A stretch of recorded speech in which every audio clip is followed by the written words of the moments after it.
You're a disgrace to this town, you useless deadbeat. Get lost! Sheriff, stand down. Colonel, it's good to see you. Colonel? Yes, this man served our country with honor. By the time the governor's black SUV rolled into the courthouse square, most of the town had already decided who Daniel Reed was. They thought he was a nobody. And if you had seen him standing there in that faded denim jacket, one hand wrapped protectively around his daughter's backpack, the other hanging loose at his side, while a sheriff twice as loud and half as steady barked in his face, you might have believed it too. Because Daniel had that kind of silence people mistake for weakness. He didn't argue when they shoved him. He didn't flinch when Sheriff Wade Turner laughed and said, loud enough for the whole square to hear, "You know what your problem is, Reed? Men like you always walk around acting decent because it's the only thing you've got left. No money, no wife, no backbone. Just that sad little act." A few people chuckled. Some looked away. His daughter didn't.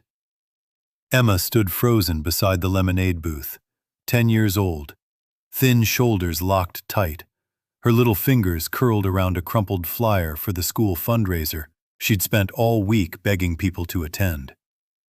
Her cheeks had gone white. Not red. White. Like all the warmth had left her body at once. Daniel looked at her before he looked back at the sheriff. And that was the first thing people would remember later. Not anger, not fear, not even humiliation. Just the way the man took a breath like he was swallowing fire so his little girl wouldn't have to. It had started 20 minutes earlier, over something so small it should have disappeared into the noise of the fall festival. The town square was crowded with folding tables, flags, church pies, campaign signs, and too many men who liked hearing themselves talk.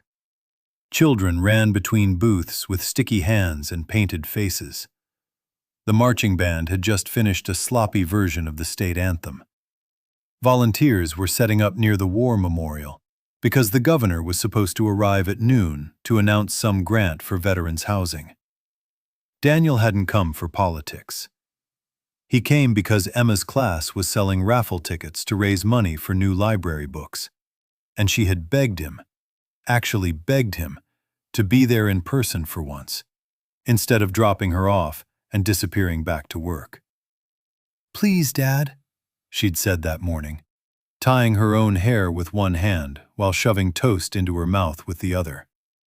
"You don't have to talk to everybody. Just stand there, quietly, like you do."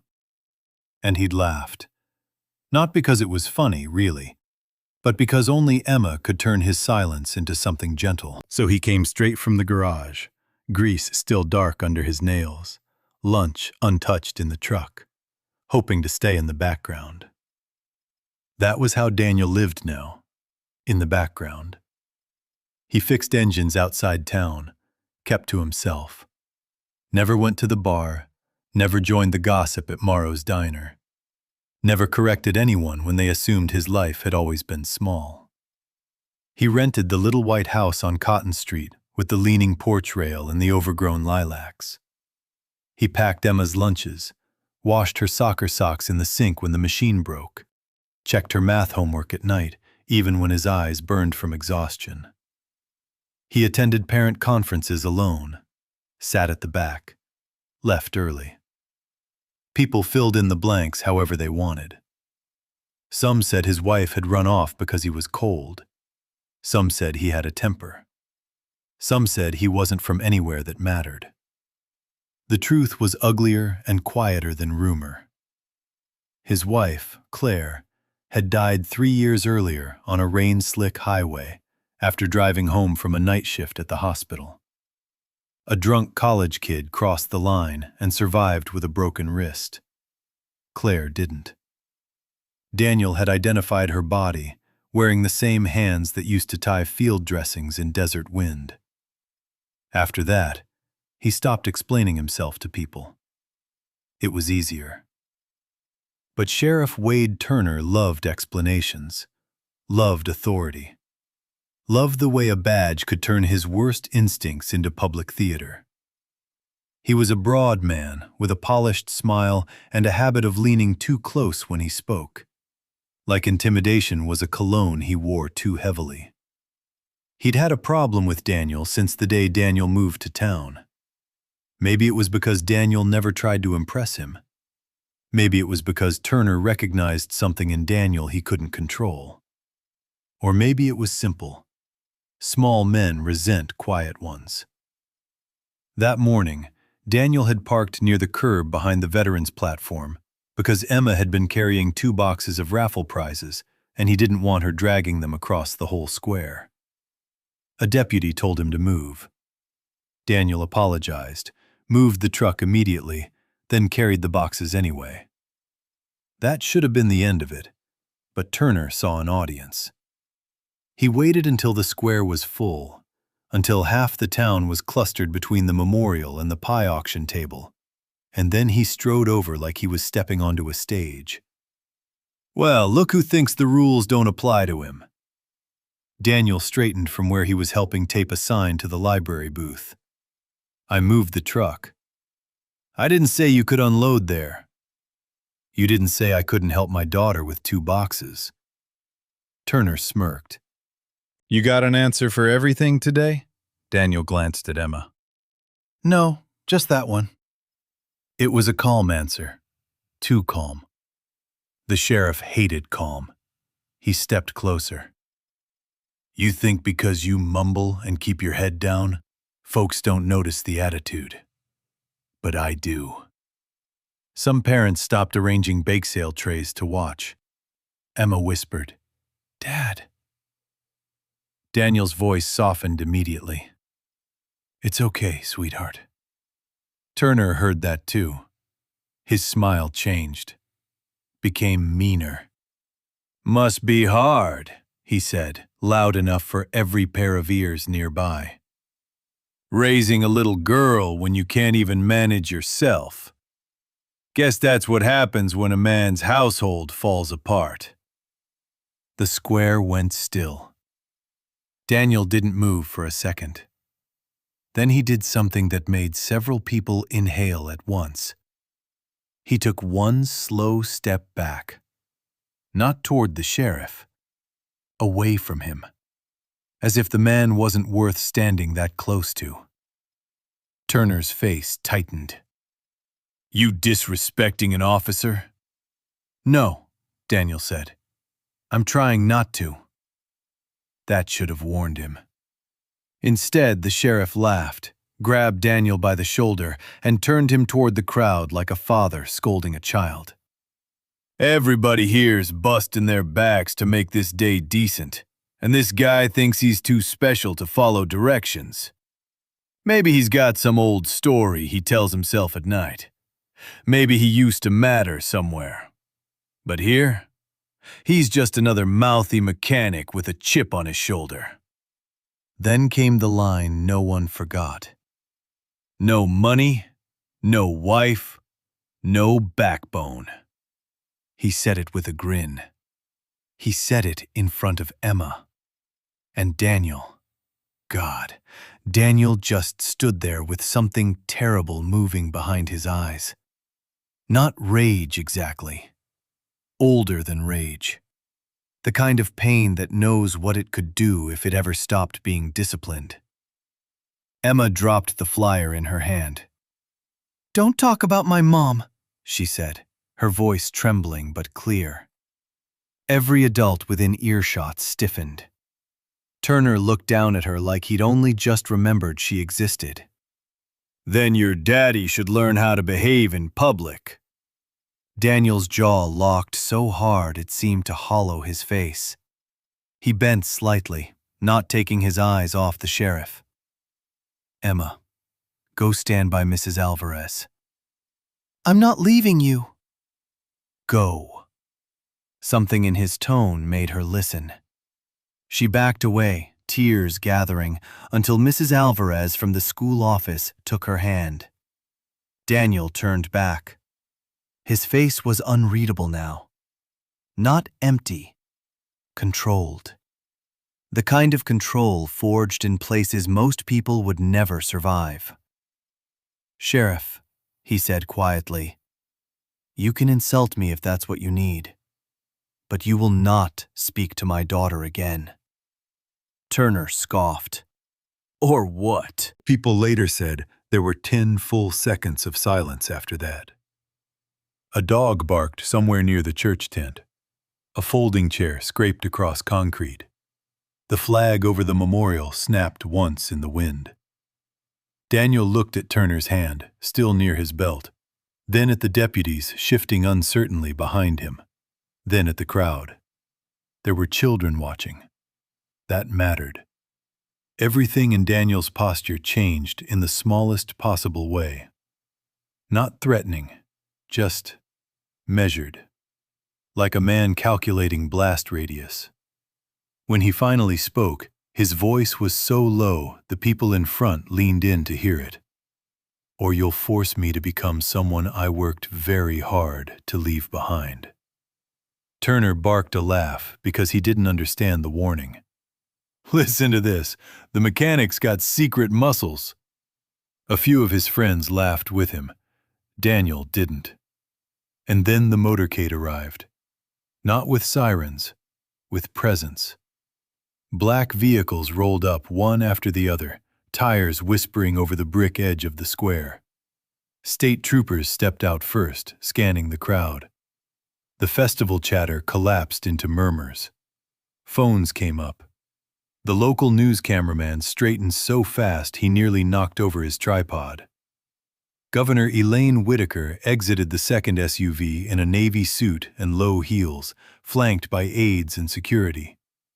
She smiled the practiced public smile for exactly 3 steps. Then she saw Daniel. And stopped. You could almost feel the scene misfire in her mind. The setup. The sheriff posturing. The silent man in the denim jacket. The crying little girl near the raffle table. Her expression changed in an instant. Not confusion. Recognition. Real recognition. She left her aides behind and walked straight across the square. Sheriff Turner turned too, his whole body rearranging itself into ceremony. "Governor Whitaker, welcome to—" She passed him. Didn't even glance at the hand he extended. She went directly to Daniel Reed, stood in front of him, and for one suspended, impossible second, the whole town watched the governor of the state look at the humiliated single father like the rest of them had all gone blind. Then she said the word that split the afternoon open. "Colonel. Not Mr. Not Daniel. Colonel." Turner's smile vanished. Around the square, heads turned as if a sudden wind had shifted every face at once. Daniel exhaled through his nose, almost tired, almost resigned. "Governor." "I heard you were in Millhaven," she said. "I didn't believe it until I saw the name on the Veterans Housing correspondence. Why on earth didn't you tell anyone?" He gave the faintest glance toward Emma. "Because I moved here to raise my daughter, not to relive my resume." The governor's eyes softened, then hardened as she finally took in the sheriff standing nearby, still trying to understand why his world had tilted under him. "Is there a problem here?" she asked. No one answered. Or rather, no one who had spoken so confidently a minute ago seemed capable of producing language. Sheriff Turner cleared his throat. "Ma'am, just a minor misunderstanding. This man was being disruptive." Governor Whitaker turned fully toward him now. "This man?" Daniel said nothing. The governor did. "This man commanded the 3rd Special Response Group during the Karif Corridor evacuation." Her voice carried without strain. Years of speeches had taught it how. "He led 72 civilians and 19 wounded soldiers out under live fire after their convoy was abandoned. He refused extraction until the last medic was airborne. He returned twice for men who were not his responsibility because he said no American gets left to become paperwork." The square had gone so silent even the children stopped whispering. Turner's face drained by degrees. The governor continued, and now there was something like fury behind the calm. He later headed strategic training operations for 2 administrations. He briefed senators who quoted him without understanding half of what he'd survived. And when his wife died, he resigned every title he had and vanished so he could raise his daughter himself. She stepped closer to the sheriff. "You humiliated a decorated officer, a Gold Star widower, and a father in front of his child because you thought his quiet meant he was powerless." A camera flash went off. No one even looked toward it. Turner swallowed. "Ma'am, I had no idea." And there it was. The sentence cowards always reach for when cruelty gets caught in daylight. "I had no idea." As if dignity depends on credentials. As if compassion requires clearance. Governor Whitaker's gaze didn't soften. That is precisely the problem. Emma had broken free of Mrs. Alvarez's hand by then. She ran to Daniel and clung to his side, burying her face against his arm. He put one hand on her hair automatically, his fingers trembling only once before they steadied. The governor looked down at her. "You must be Emma." Emma nodded without lifting her face. "I knew your mother," Whitaker said gently. "She once argued with a Pentagon surgeon for 20 minutes because he called your father stoic like it was a diagnosis.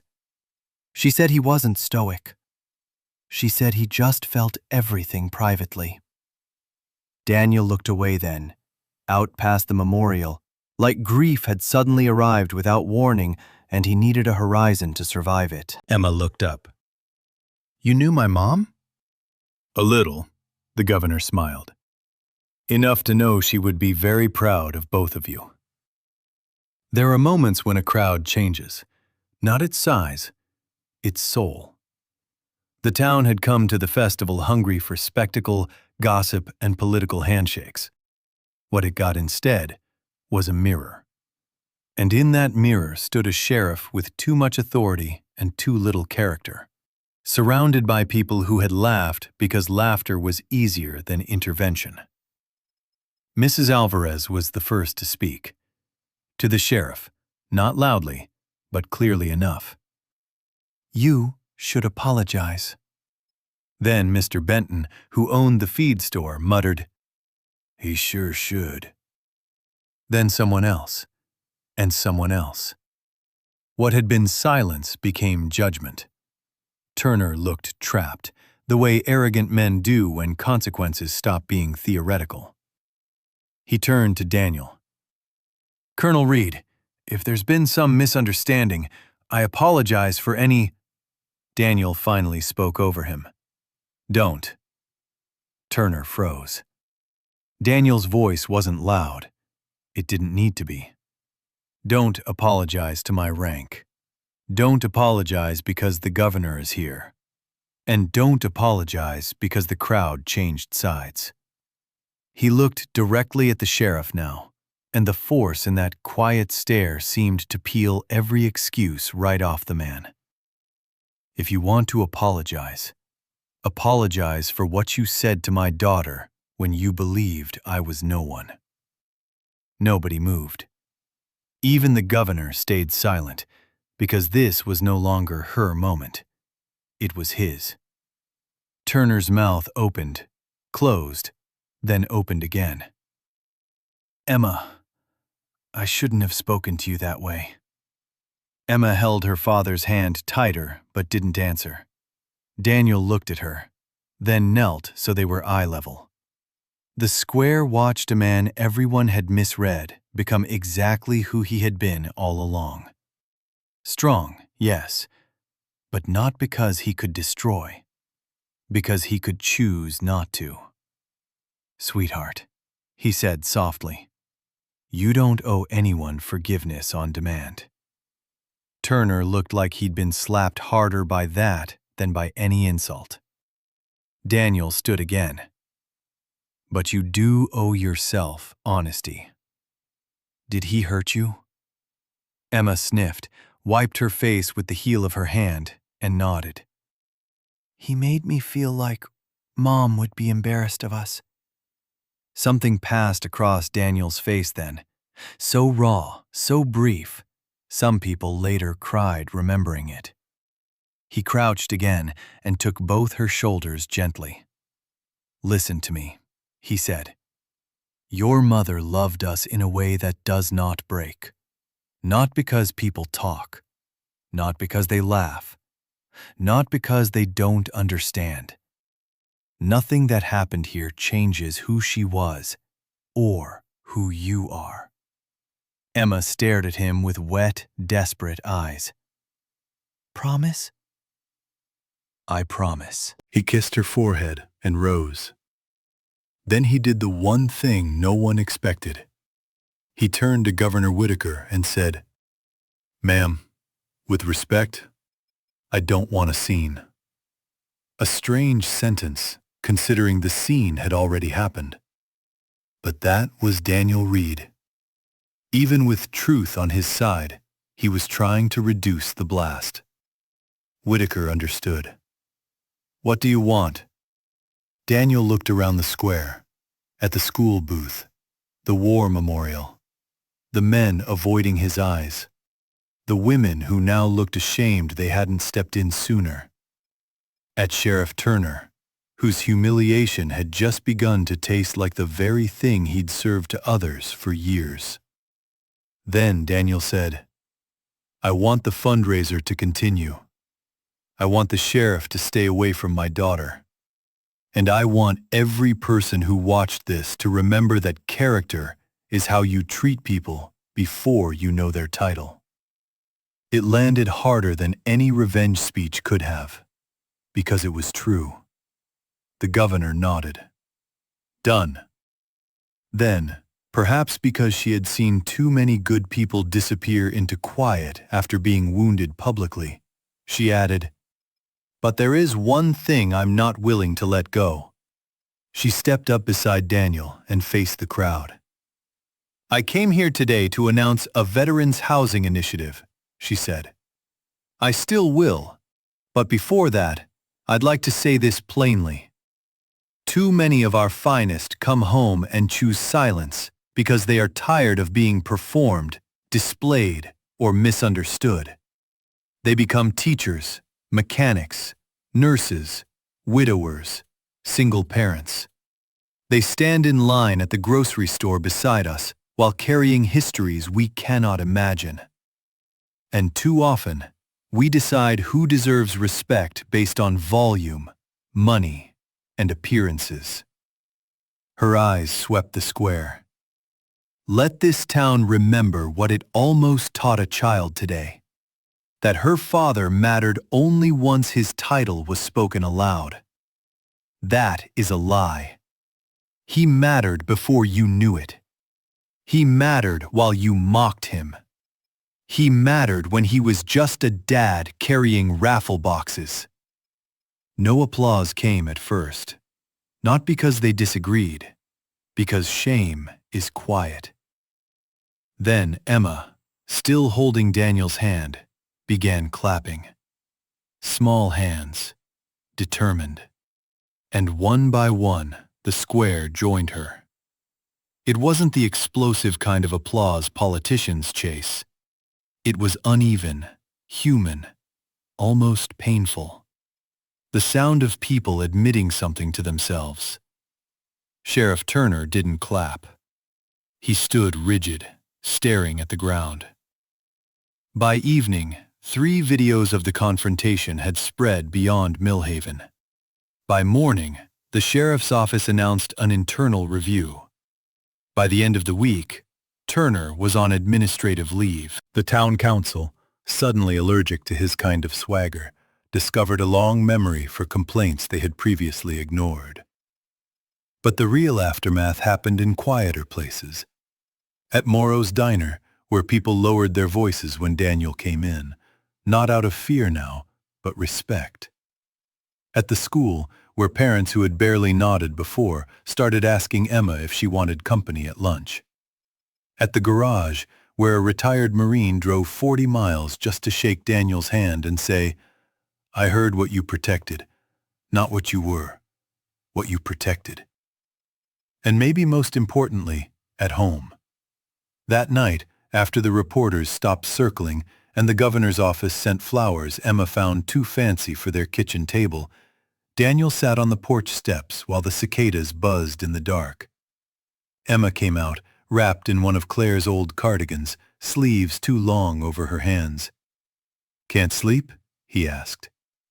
She shook her head and sat beside him. For a while they listened to the night.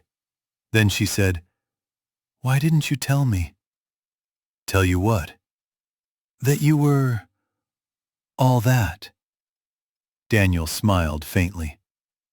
"All what?" She turned toward him, frustrated in the honest way children are. "A colonel, important, brave. The governor knew you. People looked at you like in movies." He leaned back on his hands and stared at the porch light. "Emma, you know what I'm most proud of?"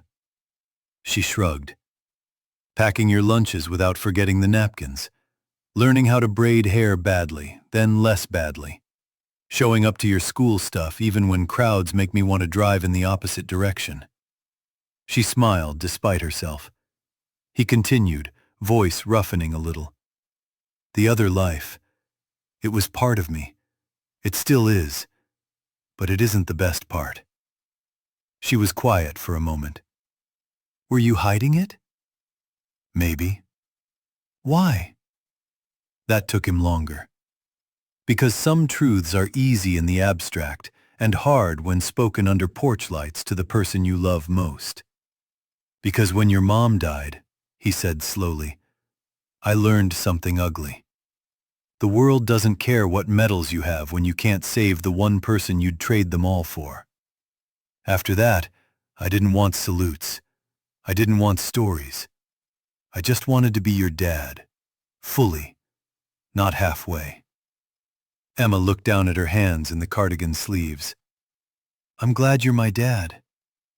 Daniel turned, really turned, and saw Claire in that expression so clearly it almost undid him. "I'm glad too," he whispered. She leaned against his arm. "Were you going to hit him?" He let out a breath that sounded almost like a laugh, almost like grief. "No. But you looked scary." "I was deciding how much of myself to let out." She thought about that.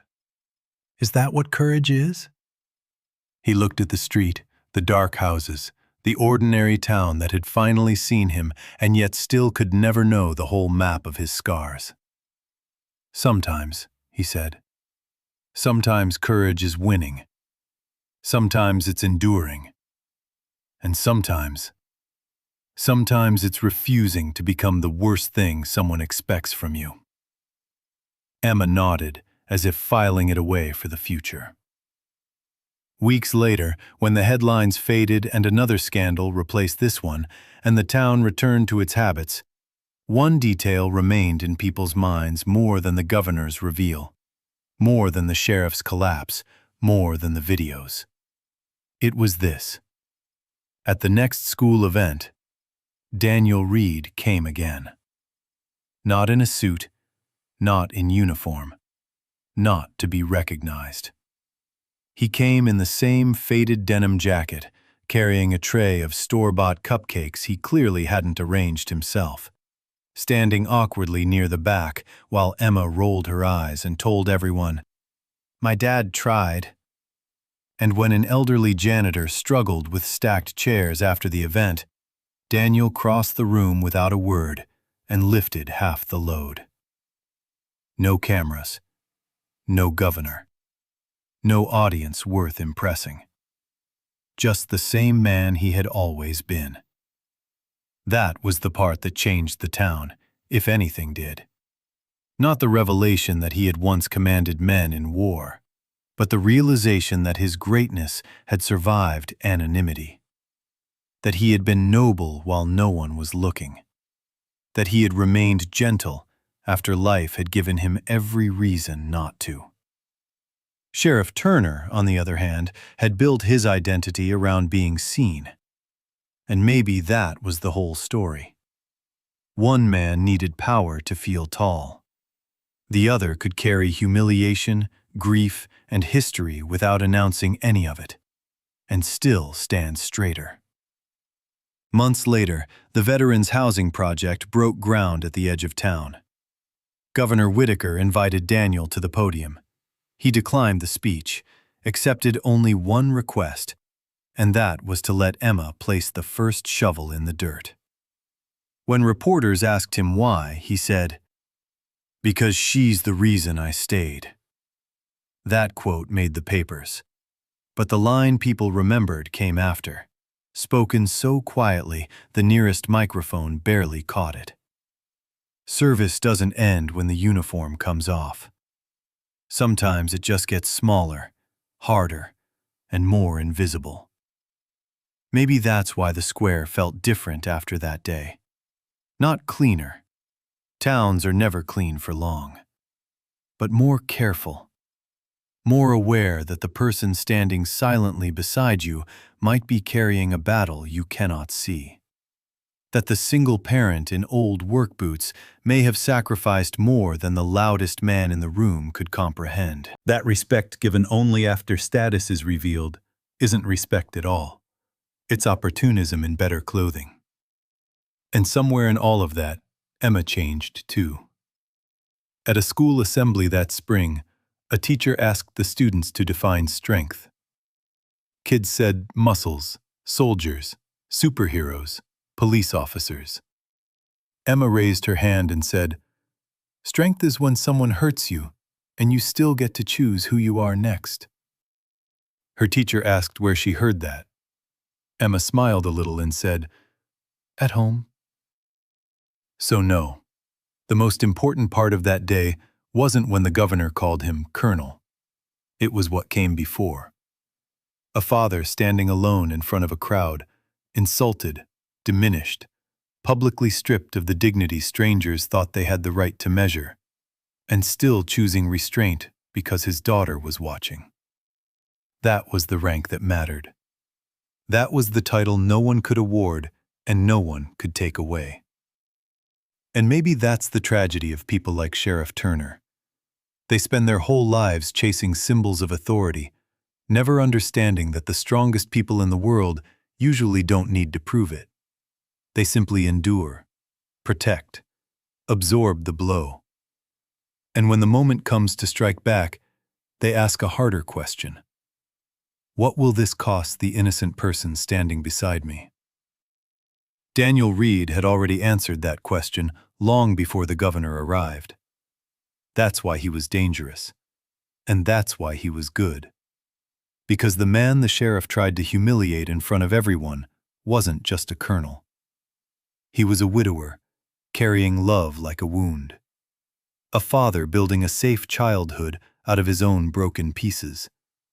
A warrior who had learned that the hardest battles are not fought in deserts or corridors or under gunfire, but in ordinary places, where your pride is bleeding, your child is trembling, and you still have to decide what kind of man she will remember.